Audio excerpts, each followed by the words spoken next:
गणतंत्र दिवस की आप सभी को हार्दिक शुभकामनाएं। क्या आप भी इस गणतंत्र दिवस पर हिंदी में देना चाहते हैं एक बेहतरीन भाषण, एक जोशीला भाषण? तो ये वीडियो सिर्फ और सिर्फ आपके लिए। आइए शुरुआत करें भाषण की। जो भरा नहीं भावों से बहते जिसमें रसदार नहीं, वो हृदय नहीं पत्थर है जिसमें स्वदेश का प्यार नहीं, जिसमें स्वदेश का प्यार नहीं।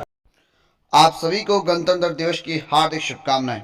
आज के कार्यक्रम के मुख्य अतिथि माननीय श्री विशिष्ट अतिथि श्रीमान जी, हमारे विद्यालय के प्रधानाचार्य श्री एवं समस्त सम्मानित मंच के साथ साथ शिक्षकगण, बच्चों के अभिभावक, सभी विद्यार्थी एवं ग्रामवासियों का अभिवादन करता हूं।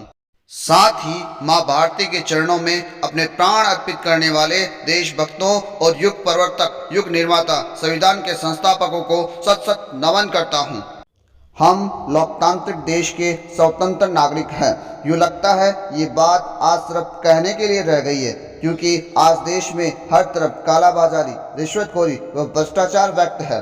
हम अपने देश की आज़ादी के लिए कुर्बान हुए उन वीरों के बलिदान को कहीं भूल तो नहीं गए। इस बात पर हमें गौर करने की ज़रूरत है और अपनी उन कमियों को दूर करने की ज़रूरत है जो धीरे धीरे अपने देश को समाप्त कर रही है। ज़रूरत है उन शहीदों और सूरवीरों के बताए हुए अनुशासित मार्ग पर चलने की। चलो फिर से खुद को जगाते हैं, अनुशासन का डंडा फिर घुमाते हैं। याद करें उन सूरवीरों की कुर्बानी जिनके कारण हम लोकतंत्र का आनंद उठाते हैं, इस लोकतंत्र का आनंद उठाते हैं। वास्तविक अर्थों में लोकतंत्र का मतलब होता है जनता का, जनता द्वारा, जनता के लिए चुना गया शासक। लेकिन हमने इसके अर्थ को ही बदल दिया। हम कहते हैं नेता भ्रष्ट है, लेकिन विचार करो उस भ्रष्ट नेता को चुना किसने? आपने ही ना। वहीं से भ्रष्टाचार की शुरुआत हो जाती है और लोकतंत्र की परिभाषा बदल जाती है। जनता का पैसे द्वारा, जनता के पैसों से शासन करने के लिए चुना गया शासक, और यहीं से हम अपनी आज़ादी खो देते हैं। कवि नीरज ने क्या खूब लिखा है, चंद मछेरों ने मिलकर सागर की संपदा चुरा ली, कांटों ने माली से मिलकर फूलों की कुर्की करवा ली।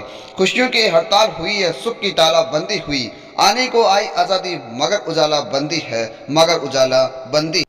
जहाँ वोट देकर हम अपने शासक को चुनते हैं, लेकिन आज भी उस वोट का मूल्य नहीं समझ पाए, कुछ कागज के नोटों में उसे बेच देते हैं। विचार करना होगा इस व्यवस्था पर, कहीं देर ना हो जाए, कहीं उन शहीदों की कुर्बानी अब व्यर्थ ना हो जाए, कहीं हम नाम के ही आज़ाद ना रह जाए, कहीं गुलामी हमारे लिए आज़ादी ना बन जाए। इसके लिए हमें अपने वोट के मूल्य को समझने की और जागरूक व शिक्षित होने की जरूरत है, क्योंकि संविधान निर्माता बाबा साहब की नज़रों में लोकतंत्र के लिए सबसे महत्वपूर्ण आवश्यकता है शिक्षा और जागरूकता की।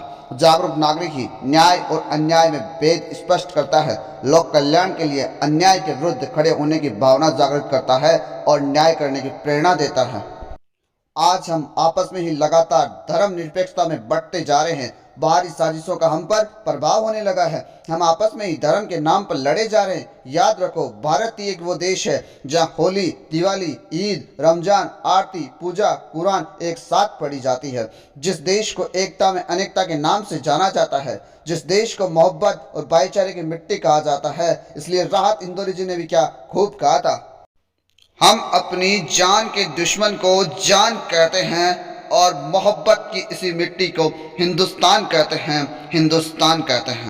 इसलिए धर्म के चश्मे को अपने से दूर रखकर एक बार अपने इस देश की हो रही दुर्व्यवस्था पर नजर डालने की जरूरत है, क्योंकि हम बिना ज्ञान के ही एक दूसरे पर आरोप लगाए जा रहे हैं जिसका वास्तविक अर्थों में कोई मतलब नहीं है। धर्म के चश्मे से दूर रहकर देखना होगा, तब पता चलेगा। किसी को लगता है हिंदू खतरे में है, किसी को लगता है मुसलमान खतरे में है। धर्म का चश्मा उतार कर देखो यारो, तब तुम्हें पता चलेगा हमारा हिंदुस्तान खतरे में है, हमारा हिंदुस्तान खतरे में है।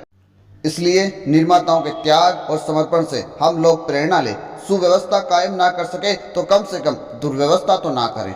आओ मिलकर राष्ट्र हित का संकल्प ले, ईमानदारी और कर्तव्य निष्ठा का पालन करें।